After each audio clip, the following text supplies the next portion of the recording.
자, 바로 개장 공략으로 넘어가 보도록 하겠습니다. 자, 정경민 IBK 투자증권 분당센터 팀장, 김민수 레몬리서치 대표 함께합니다. 안녕하십니까?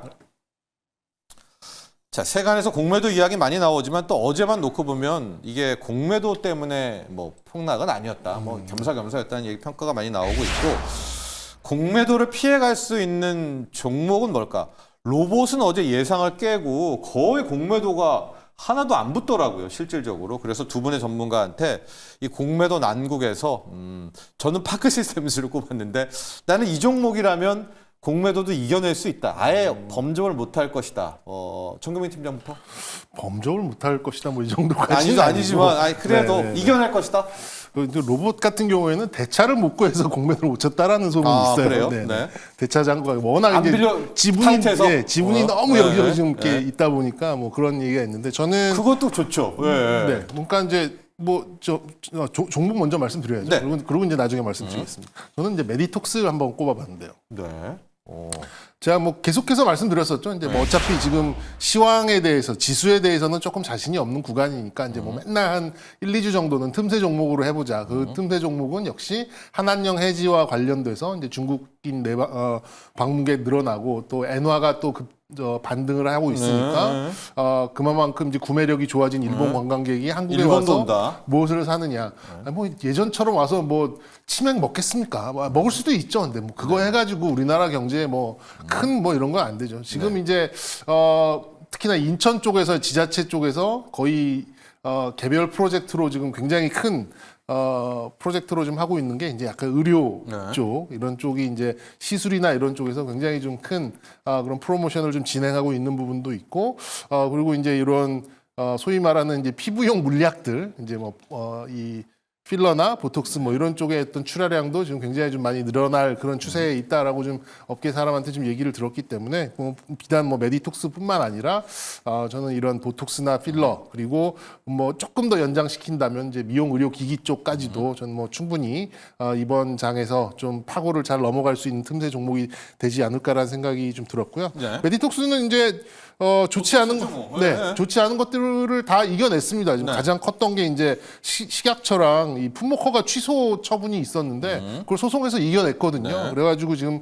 한 2년간 거의 빈사 상태에 있었는데 다시금 이제 영업망을 재가동할 수 있고, 뭐 말씀드렸었던 대로 이제 한한령, 뭐 해지의 이제 중국 관광객 내방, 뭐 엔화의 강세에 따른 또 일본 내방객의 또 이제 뭐 시술 확대, 이런 것들을 좀 감안을 해본다면 뭐 충분히 뭐 볼 수 있는 부분이고요. 그리고 이제 그 주가의 레벨이라는 게 아직 저 밑에 있다 보니까 뭐 손절 구간, 또 리스크 관리 구간도 굉장히 잘 보이는 이제 그런 종목이 것 같아요. 그래서 그런 종목으로 좀 구분을 해드리고 싶고, 개인적으로는 행정소송 이전 수준인 한 17만 원 선까지는 한번 지켜봐도 되지 않을까라는 말씀 드려보도록 하겠습니다. 네. 휴젤도 되나요? 메디톡스가 되면? 그렇죠. 뭐 휴젤, 메디톡스 모두? 휴젤도 그렇고 뭐 파마 리서치 뭐 다 해당될 수 있는 부분인데, 이제 가장 중요한 거는 레벨이 어느 정도냐. 뭐 요게 이제 가장 좀 중요한 부분이. 이것 또한 또 중요한 부분이지 않을까라는 말씀 드리겠습니다. 메디톡스 어제자로 또 공매도 비중은 한 5% 정도로 무난한 출발을 좀 보였다라는 거 볼 수가 있겠고요. 자, 김민수 대표, 공매도의 파고를 넘을 수 있는 종목. 넘어야죠. 네. 넘어야 되는데 네.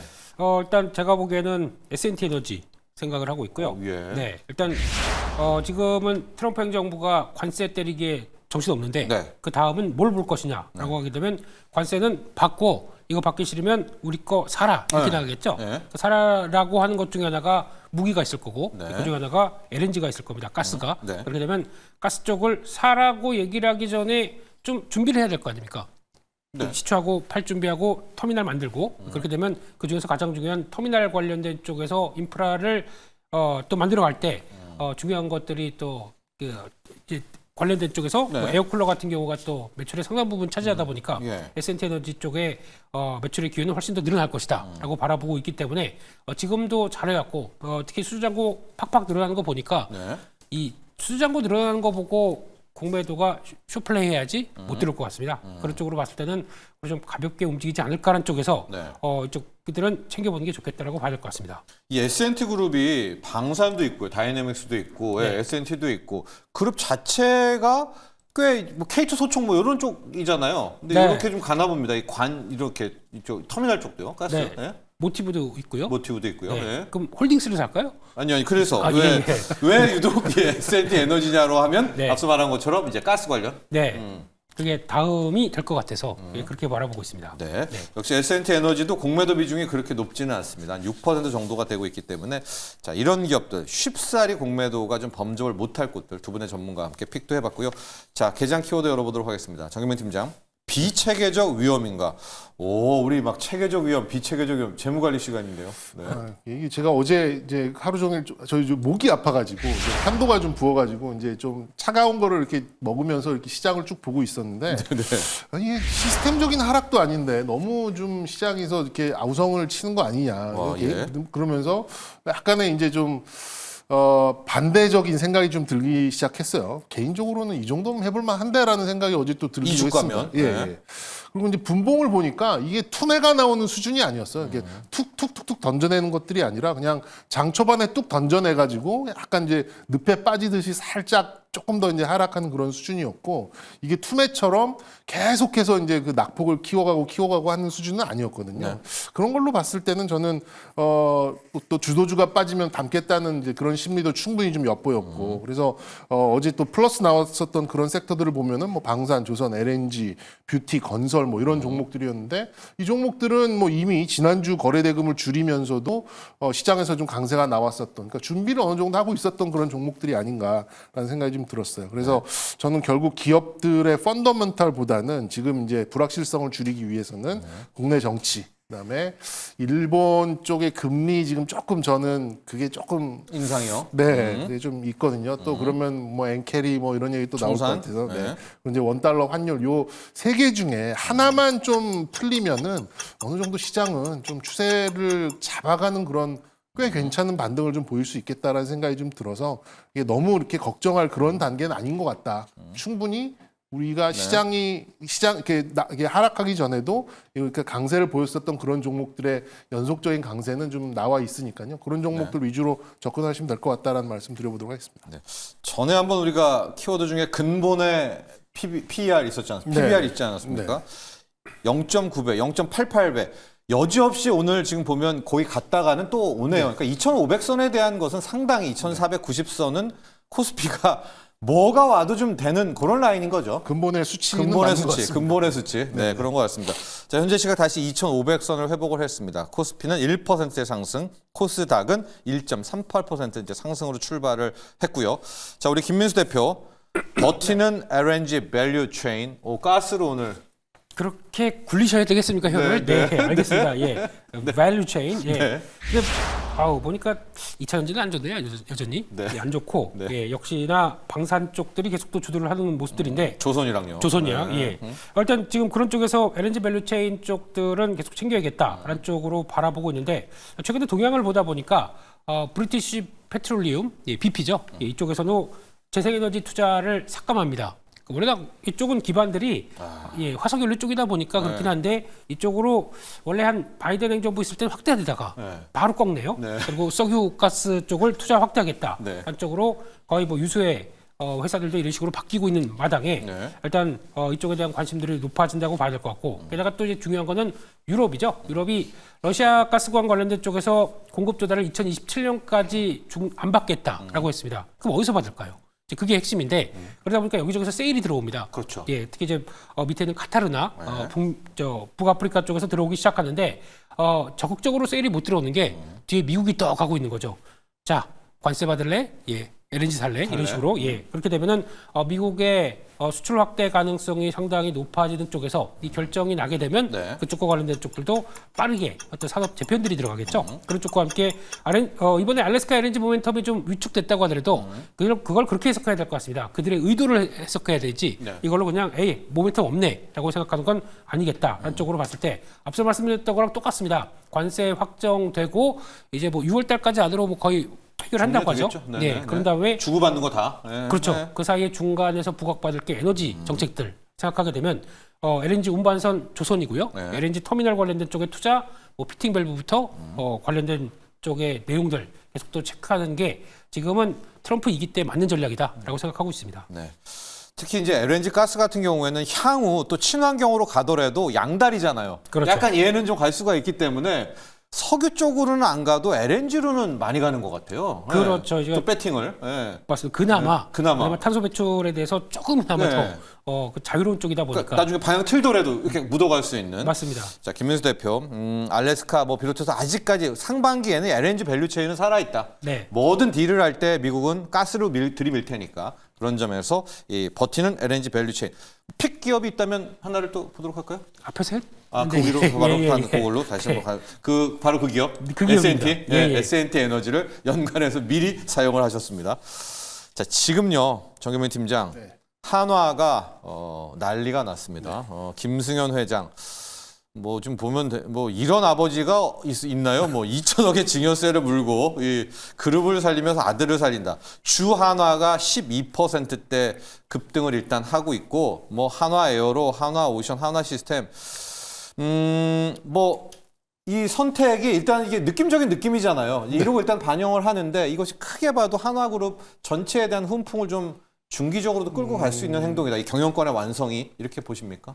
뭐 한화 에어로나 한화 시스템 같은 경우는 이제 뭐 따로 좀 오늘 방산 뭐 다른 방산도 좀 강세로 가고 있다 보니까 꼭 그 이제 지배 구조 이슈가 아니더라도 뭐 강세가 충분히 나올 수 있는 이제 그런 구간이지 않을까. 거기에 그러니까 다른 것들에 비해서 이제 플러스 알파 뭐 이 정도 수준인 것 같고 한화 비전도 주 한화의 경우는 그러니까 이제 지주사죠. 네. 주 한화 뭐 100% 완전 지주사는 아니겠습니다만 주 한화의 경우에는 그런 얘기가 굉장히 많았어요. 이 지배 구조가 끝나면 한화는 제값 받기 시작할 것이다. 뭐 이런 얘기가 있었는데 비로소 오늘 뭐 그런 것들이 불확실성이 또 해소가 되면서 오늘 조금 윗꼬리를 달긴 했습니다만 네. 10% 넘는 이제 강세를 좀 보여주고 있고 한화는 뭐 이거 아시는 분이 의외로 많이 안 계시더라고요. 건설 부분이 있어요. 한화 건설 부분이 생각보다 굉장히 큰 부분인데 또 중동 쪽에 네. 이런 공사를 많이 하고 있는 그런 기업이다 보니까 향후에 이제 그동안 우리가 대형 건설사들이 주가가 좀 좋았었잖아요. 이제 그런 것들을 좀 반영시키지 못했던 것들이 이제 반영이 되면서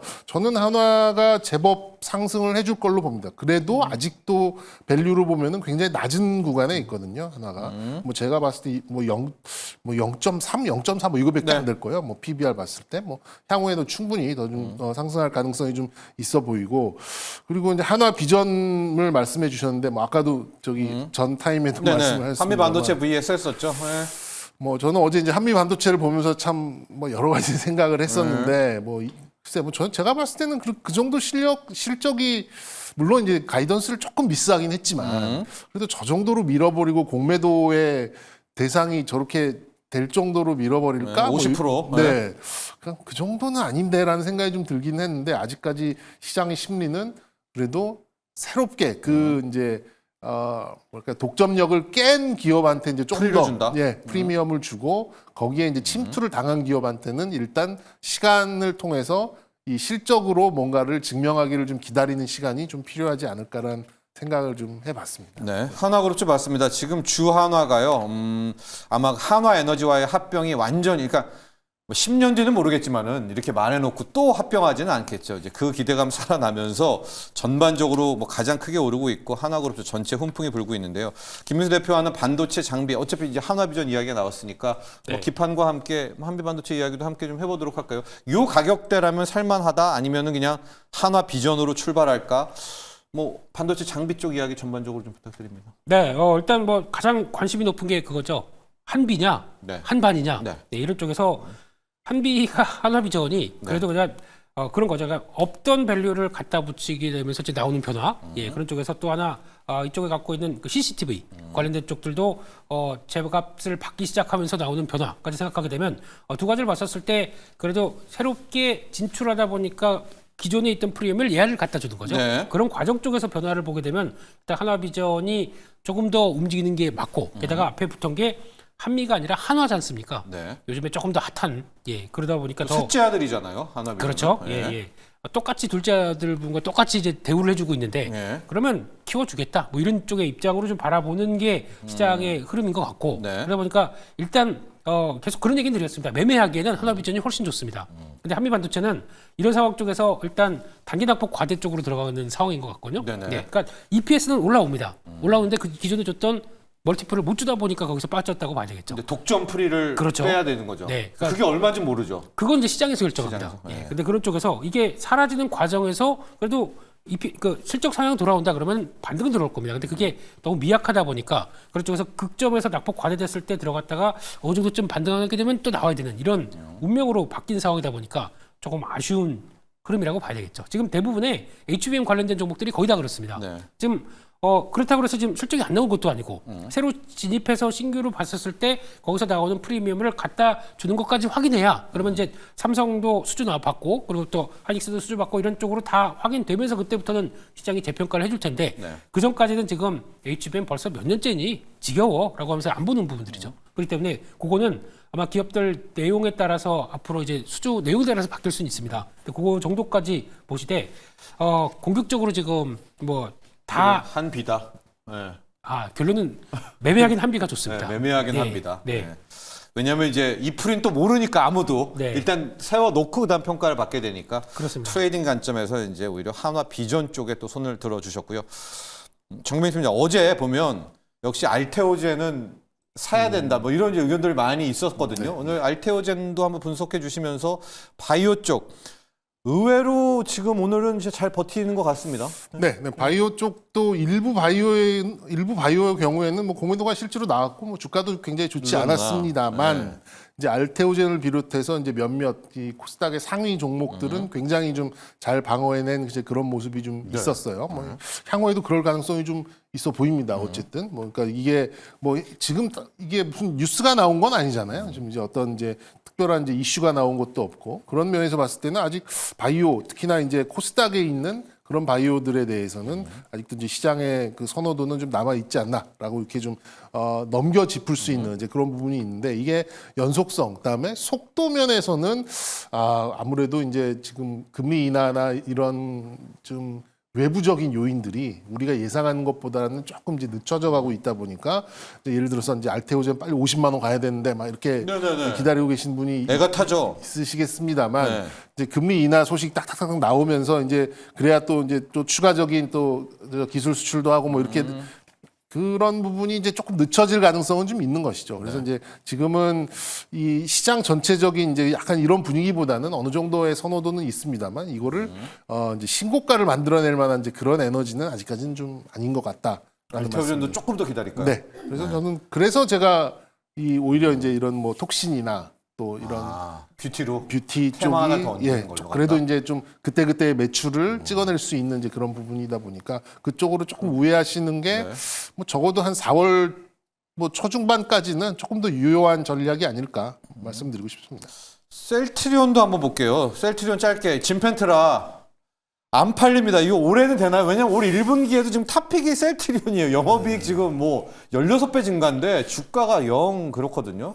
언제 믿어야 됩니까? 진펜트라 팔리는 거. 셀트리온은 제가 올해는 정말 다를 것이다라고 생각을 했는데 뭐 아직까지 뭐 그 생각이 틀린 건 아닙니다만 뭐 지금 뭐 계속해서 이제 20만 원을 뚫지 못하는 이제 그런 상황이 좀 뭐 있겠습니다만 하여튼 올 하반기를 한번 기대해 보시는 그러니까 하반기까지는 아니더라도 올 상반기 그러니까 상반기 후반기를 좀 기다려 보시는 게 어떨까 2분기 정도를 기다려 보시는 게 어떨까라는 생각이 들고 그리고 또 진펜트라가 그렇게 또 이렇게 뭐 엄청난 뭐 그런 것도 아니에요. 물론 이제 품목이 늘어난다는 이제 그런 뭐 특징은 있겠습니다만 어쨌든 저는 뭐 안 팔리면 주가도 못 가잖아요. 작년처럼 팔리면 그렇게 되겠죠. 뭐 그렇게 되겠죠. 근데 하여튼 올해 셀트리온은 조금 다를 것 같긴 하니까요. 일단 2분기를 한번 기대를 해보시고 한번 좀 기다려 보시는 게 어떨까라는 말씀. 1분기 판매량 보고요. 네네. 네.